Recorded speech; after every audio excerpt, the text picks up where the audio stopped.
জেগে ওঠো, রক্ষা করুন, ওকে রক্ষা করুন।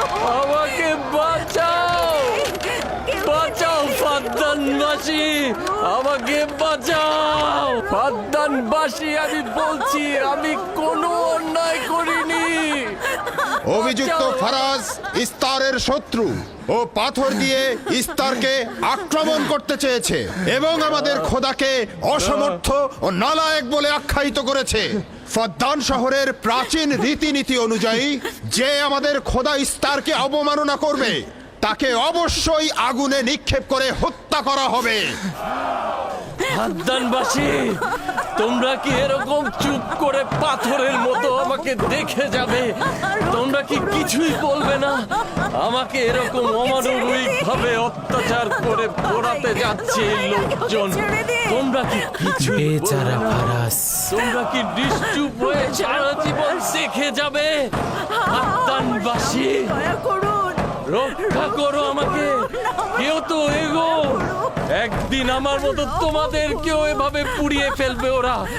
তোমরা চুপ করে থেকো না। স্বামীকে তোমরা রক্ষা এভাবে করুন। আমাকে মেরো না, আমার প্রাণ ভিক্ষা দাও, আমাকে এভাবে মেরো না। বেহুদা কান্নাকাটি করো না। হয়তো রক্তের মূল্য পরিশোধ করো, নয়তো আগুনে পুড়বার জন্য প্রস্তুত হও। তাকে আগুনে ফেলো না, আমাকে এভাবে পুড়িয়ে মেরো রহম না, করো, আমাকে প্রাণ ভিক্ষা রহম করো, দাও, ওকে ছেড়ে দাও। হে দাও। ফাদ্দানের জনগণ, আমাকে মেরো না। আমাদের রহম আমি একটা কথা জানতে চাই, তার রক্তের মূল্য কত? মূল্য কি তুমি পরিশোধ করবে? না, ও নিজেই তো ইস্তারের শত্রু।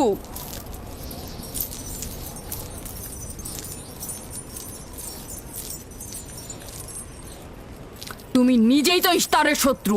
প্রথমে তোমার নিজের রক্তের মূল্য পরিশোধ করো। তাহলে আমাকে বন্দি করছো না কেন? বন্দি করো। অগ্নিপিণ্ডের মধ্যে নিক্ষিপ্ত হওয়া তো আমাদের বংশের প্রাচীন ঐতিহ্য। আমার দাদা ইব্রাহিম, উনিও তো একবার নমরুদের আদেশে অগ্নিপিণ্ডের মধ্যে নিক্ষিপ্ত হয়েছিলেন। এখন পর্যন্ত তুমি যে গ্রেপ্তার হওনি তার কারণ তুমি হচ্ছ গভর্নরের ভাগিনা। তার অর্থ দাঁড়াচ্ছে এই যে আমার মামা গভর্নর লাবান ইস্তারে খোদাকে অবমাননা করতে পারে কোনো শাস্তি ছাড়াই। ওকে গ্রেপ্তার করো আর ওর দাদার মতো ওকেও আগুনে নিক্ষেপ করো।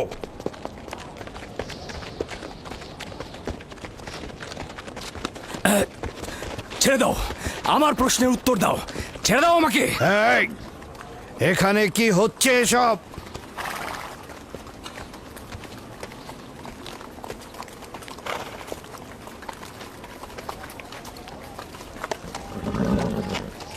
ওকে ছেড়ে দাও আর অভিযুক্তকারীকেও মুক্ত করো।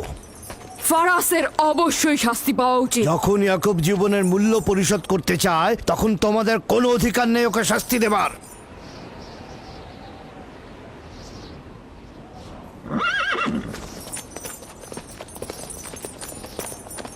তাকে মুক্ত করে দিন।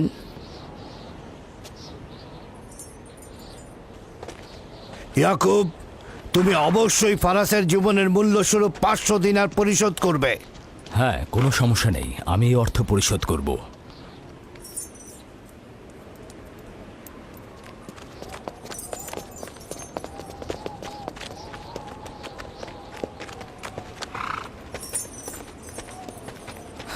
খোদা তাআলা আমার দয়ালু মামাকে হেফাজত করুক। ইয়াকুব, আমি তোমাকে কতক্ষণ এরকম বিপদ থেকে বাঁচাতে চোখে চোখে রাখবো?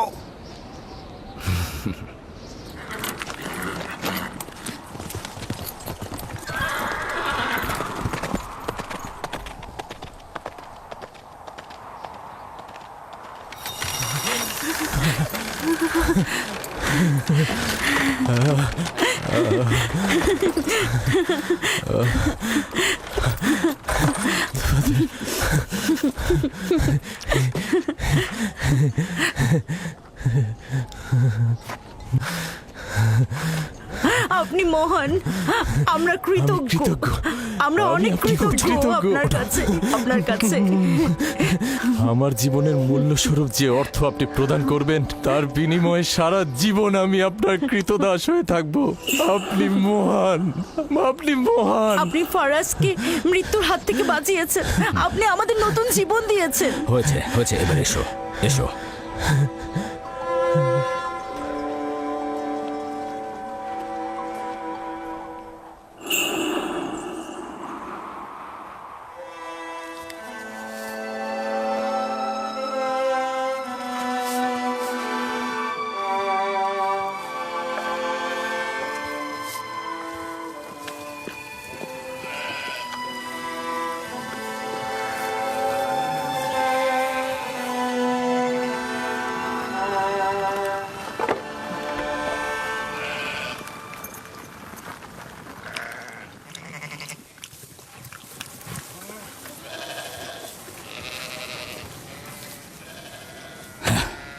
লোকটি আসলেই খুব ভালো, আসার পর থেকে শুধু কাজই করে যাচ্ছে। বছরের পর বছর ইস্তার, ফাদ্দান ও ব্যাবলের লোকজনকে অন্যায়ভাবে কোরবানি দিয়ে আসছে। আজ তোমার পিতার জন্য আমি ও ফারাজ বেঁচে গেছি। আপনি ওর জীবন বাঁচিয়েছেন বলেই ও ইস্তার পূজা ছেড়ে এক খোদার ইবাদতে মশগুল হয়েছে। হ্যাঁ, তা হয়েছে রাহেলা। আসলে যখন সে মৃত্যুর হাত থেকে রক্ষা পেয়েছে তখনই এক খোদায় বিশ্বাস এনেছে। আমাদের মুসাফির কখন পৌঁছবে? খুব শীঘ্রই হে খোদার নবী, বেশি দিন বাকি নেই। বছরের পর বছর তোমার সন্তানের প্রতীক্ষায় রয়েছি। যদি খোদা চায় তো খুব শীঘ্রই এই প্রতীক্ষার অবসান ঘটবে।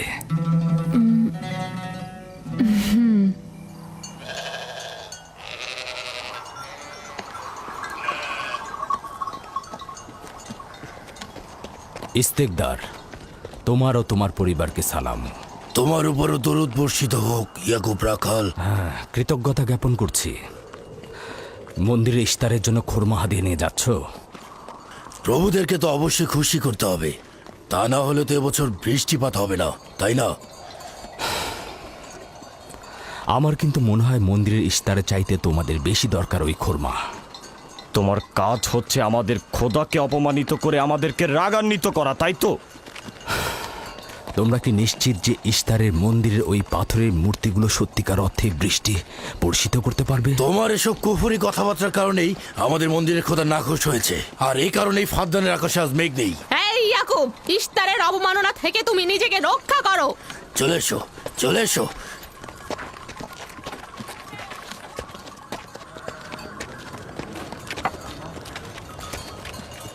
এটা তোমাদের কেমন বিবেচনা? তোমরা শক্তিশালী ও দয়ালু এক খোদাকে রেখে নির্জীব পাথরের উপাসনা করছো। কেন তোমরা বিষাদগ্রস্ত জমিনে নিজেদের আত্মাকে এক খোদার ইমানের নূরে আলোকিত করছো না?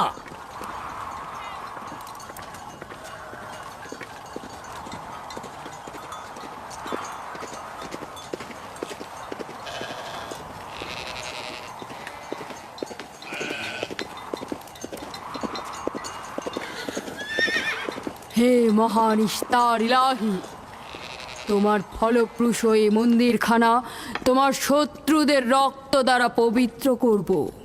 শুষ্ক মৌসুমকে এই অঞ্চল থেকে দূর করে দাও, তোমার রহমতের বৃষ্টি বর্ষণ করো।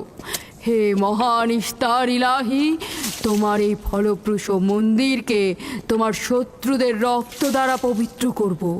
হে মহান ইস্তার ইলাহি, এই অঞ্চলের শুষ্ক মৌসুমকে তুমি দূর করে দাও, তোমার রহমতের বৃষ্টি বর্ষণ করো। হে মহান ইস্তার ইলাহি, আমাদের খোদাকে তোমার অবজ্ঞা করেছে। রহমতের বৃষ্টি বর্ষণ করো। হে ইস্তেকদারের সাথে মন্দিরে ঢোকার সময় কথা বলেছে, তোমার আমিও দূর রহমতের থেকে দেখেছি। বৃষ্টি বর্ষণ করো। হে মহান ইস্তার ইলাহি, তোমার ইয়াকুব হাত গুটিয়ে বসে থাকবে না। ধ্বংস করো, তোমার দুশমনদের ধ্বংস করো, আর ফারদানের জনগণের উপর রহমতের বৃষ্টি বর্ষণ করো।